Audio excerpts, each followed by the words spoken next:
in a short time. Senate Minority Leader Chuck Schumer said over the weekend that he will force a vote this week on the Trump administration's decision to lift sanctions on companies controlled by a Russian oligarch with close ties to the Kremlin, as well as Trump's former campaign manager, Paul Manafort. In a statement, Schumer said, "I have concluded that the Treasury Department's proposal is flawed and fails to sufficiently limit Oleg Deripaska's control and influence of these companies, and the Senate should move to block this misguided effort by the Trump administration and keep these sanctions in place."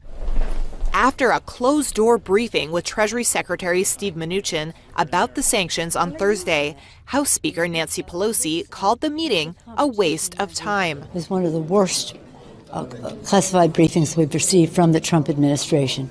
The secretary barely testified, answered some questions, but he didn't give testimony. The Treasury announced last month that it would ease sanctions on Deripaska's core businesses, and Mnuchin insisted the administration would keep tight control on companies linked to Deripaska.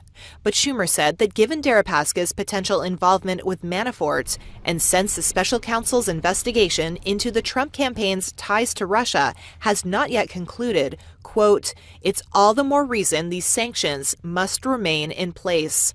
Federal authorities say tax returns for a company controlled by Manafort and his wife showed a $10 million loan from a Russian lender identified as Oleg Deripaska. Manafort was found guilty of bank and tax fraud in August, and he agreed to plead guilty and cooperate with Mueller's investigation in September to avoid a second federal trial in Washington.